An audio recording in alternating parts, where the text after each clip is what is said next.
So I've already been congratulated multiple times on Ezra's talk. Apparently, if you squint in the back, I'm his doppelganger. I guess it's the man bun and the beard and the similar body type. But I am the co-founder of MoonClerk. And we target small businesses, mostly local businesses. And we help them, we're built on top of Stripe, and we help them accept recurring payments without doing any programming. So I'm going to be talking, if this works here. There we go. Sorry, wrong button. About raising our prices and really the decision-making process for raising the prices and how it worked out, what the results were. So just to give you a little background, when we launched about 4 years ago, we started at $9 a month as like our base price, and we have tiered banded pricing, so people can move up. Our largest customers pay us thousands of dollars a month, and our smallest ones paid us $9 a month. And about 18 months ago, we made the decision to raise our base price 66% to $15 a month. And it doesn't sound like a lot, but we have very price-sensitive small businesses that there's not a lot of price elasticity for a lot of these.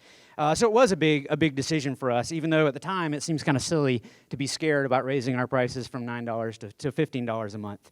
But really, I guess the first thing is, why did we raise our prices? And I kind of call it like the SaaS law of thirds. I don't know if it's an official law, but I know I've talked to a lot of other founders of B2B SaaS apps that have this. Like a third of our users don't use the app, like ever. They may not stay with us for long, but some of them just set it up and want to have the assurance it's there, or they forget about it. I'm not sure. And a third of them are light users, meaning they do use our app, but it's like maybe for them, revenue is not from MoonClerk, not their main source of income. And then we have a third that are normal to heavy users that are going to be moved up that chain fairly quickly, usually up that pricing schedule. So obviously, if we're going to make a pricing change, given that 2/3 of our customers don't use the app or light users, that's going to make the biggest impact on our revenue. Also, those smaller customers give us the most customer service issues, so it makes us feel better if we're getting more revenue from them. It kind of makes the headaches worth it. And finally, we wanted to fight customer churn with negative revenue churn, meaning we lose customers every month. We feel like we've gotten that to like a pretty decent level. There's not a ton we can do to reduce that, but we can offset some of that by increasing revenue per customer, meaning that the revenue churn turns negative. And you can't keep raising your prices, but it does give you a nice shot in the arm. And ultimately, though, we want to increase our monthly recurring revenue. That's why we're raising prices. So the first thing we did is, as many of you probably would guess, we started A/B testing. And I guess it's maybe a multivariate or ABC testing, I don't know what you call it, but we tested $9, our base, versus $15 and $19. And that was, we wanted to get some real data. And we initially sent 80% of our traffic to the control price, to the $9 a month. Some of that was just like scared.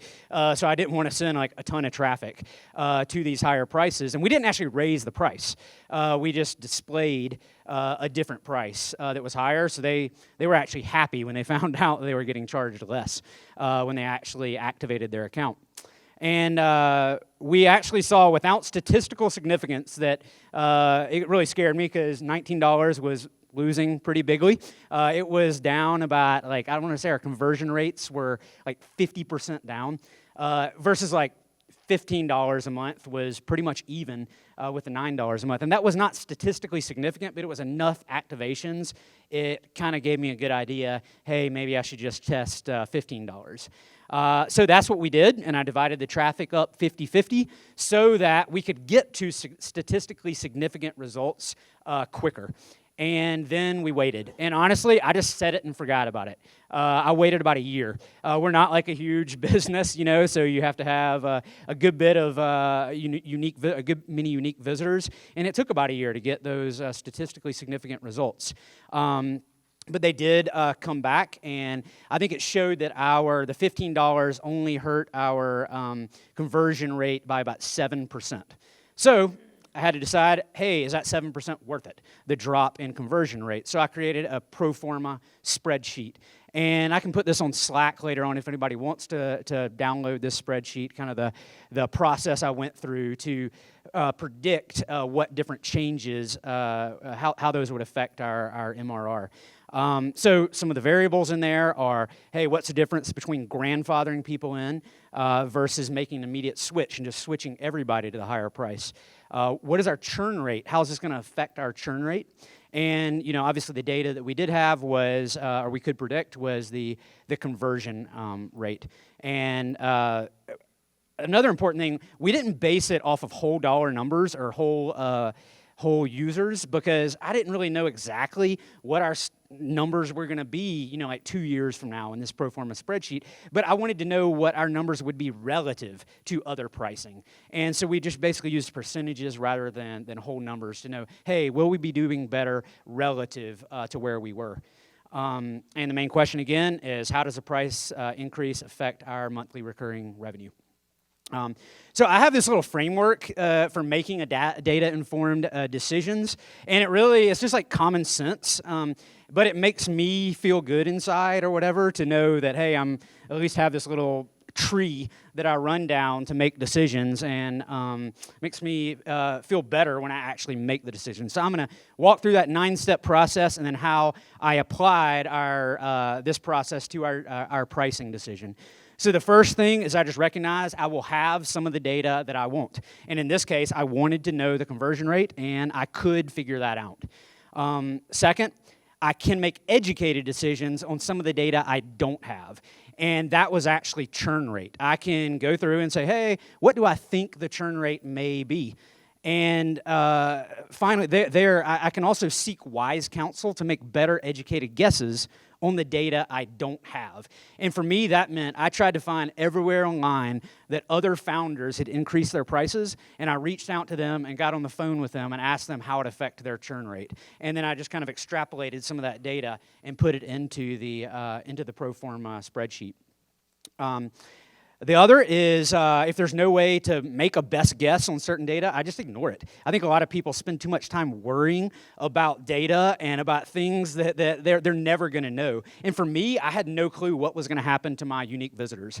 So I kind of took that out of the equation. I did have to put that in a spreadsheet to know my conversion rate and everything, or how many customers I would have. But I basically just kind of flatlined it because I was like, hey, I don't know what's going to happen 2 years from now with my unique visitors, so I'm not going to really apply that to this decision.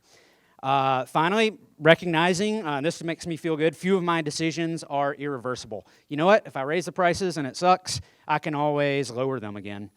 And this is the part that makes me feel good, really, is reversing. When you can think through like worst case scenarios and worry about what might happen, but knowing that like few of these, when you reverse a decision, it may have consequences, but I mean, they're rarely nuclear. It's not going to be a big deal. If we raise our prices and lower them, maybe we've lost, over the course of a couple months, like we've lost a few customers that we could have picked up, but it's not going to tank my business.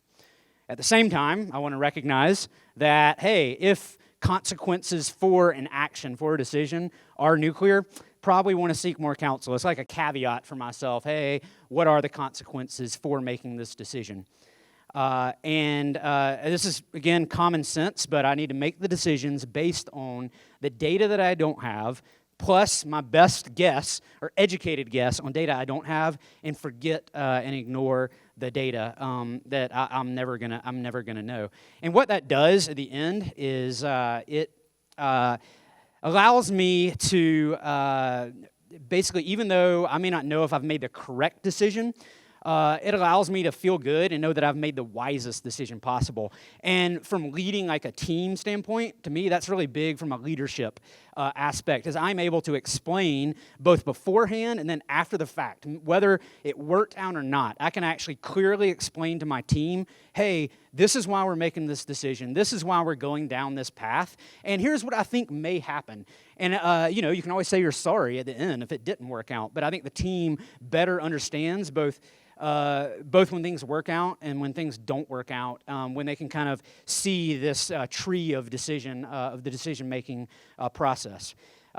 So finally, the results from our pricing change. Well, obviously, when we started off, 100% of our customers were in the $9 a month schedule. Today, that was 18 months ago. Today, 33% of them are in the $9 a month schedule. And a lot of those are actually in higher tiers, so they're actually paying us more, even though they originally started $9 a month. And the great thing about this is when customers churn out of the $9 a month, you actually feel good about it because you're replacing them with $15 a month customers with better revenue, essentially. And our customer churn actually decreased by 10%. And that was a little bit surprising. And I think some of that, obviously, we've improved the product over 18 months. But still, it was like, oh, churn didn't even really kill us at all. Well, that was one of the main things I was worried about. We've grown since in that 18 months from 2,600 paying customers to close to 4,600 paying customers now, so that's good. And our revenue per customer grew over 40%.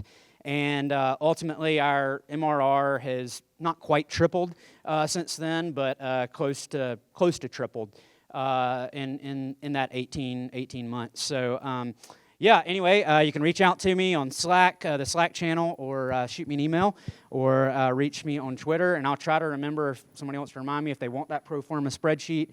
I can put that up on Slack. It may not work for you, but maybe you can grab little nuggets from it and see kind of my thought process there in making that pricing decision. And that's it. Thanks, y'all.